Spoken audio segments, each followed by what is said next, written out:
إن الذين ينادونك من وراء الحجرات أكثرهم لا يعقلون ولو أنهم صبروا. تنزيلا وعملا بمضامين الرسالة الملكية الموجهة للمجلس العلمي الأعلى للاحتفاء بمرور 15 قرنا على مولد النبي الرحمة المهداة والنعمة المسداة محمد صلى الله عليه وسلم، وتخليدا للذكرى 27 لوفاة مبدع المسيرة الخضراء ومحرر الصحراء المغفور له الحسن الثاني طيب الله ثراه. انطلقت اليوم السبت 11 أكتوبر بمقر زاوية أيتوسة فعاليات الأمسية الدينية التي نظمها المجلس العلمي المحلي ببوجدور وبتنسيق وتعاون مع جمعية الزاوية للعمل الاجتماعي والثقافي بالمدينة بوجدور.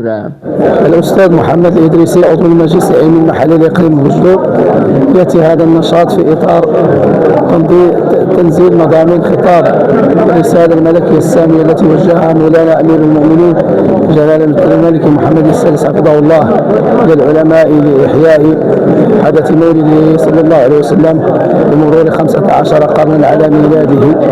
وهذه الليلة المباركة تم تنظيمها بتنسيق نظمها المجلس العلمي بتنسيق مع جمعية الزاوية زاوية أيتوسة.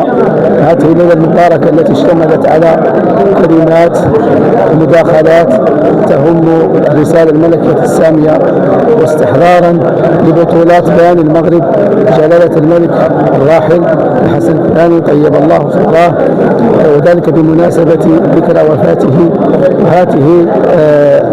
وهذه الأمسية تخلدتها أمداح نبوية وقراءات قرآنية فردية وجماعية وندوة فكرية، وكان اجتماعا مباركا. نسأل الله سبحانه وتعالى أن يحفظ وينصر مولانا أمير المؤمنين بما حفظ به الذكر الحكيم والكتاب المبين. سميات سليم أمين جمعية زاوية أيتوسة بوجدور.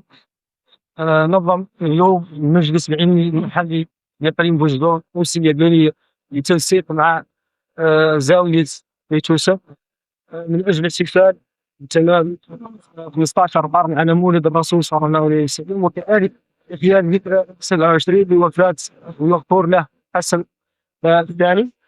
كما هو معروف الآن هذه حديثة دائما ما تحتفل بذكرى عيد المولد النبوي الشريف صلى الله عليه وسلم في كل سنة. وهذه مناسبة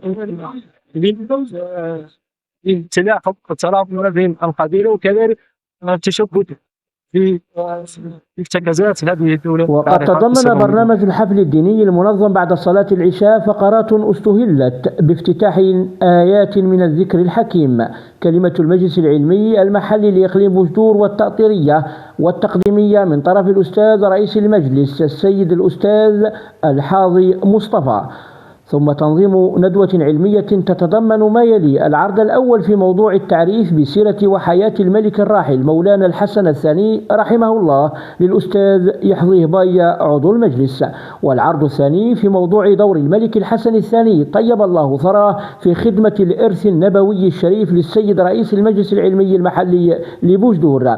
العرض الثالث في موضوع التوعية والتعريف بمضامن الرسالة الملكية السامية الموجهة إلى علماء الأمة بمناسبة مرور 15 قرنا على حدث المولد النبوي الشريف للأستاذ محمد الإدريس عضو المجلس. قراءات فردية للقرآن الكريم وفق الصيغة المغربية الأصيلة والمشرقية والحسانية، قراءة جماعية لسورة الحجرات ووصلة من المديح النبوي الشريف، ثم تكريم للجمعية المذكورة في شخص رئيسها، ثم تناول وجبة العشاء. وبعد تناول الوجبة اختتمت فعالية الحفل الديني برفع أكف الضراعة بالدعاء الصالح لأمير المؤمنين جلالة الملك محمد السادس نصره الله وأيده، والترحم على روح الطاهرتين للمغفور لهما جلالة الملك محمد الخامس وجلالة الملك الحسن الثاني قدس الله روحيهما وجعل الجنة مأواهما. أحمد الأحمدي لجريدة الحوار بريس، مدينة بوجدور.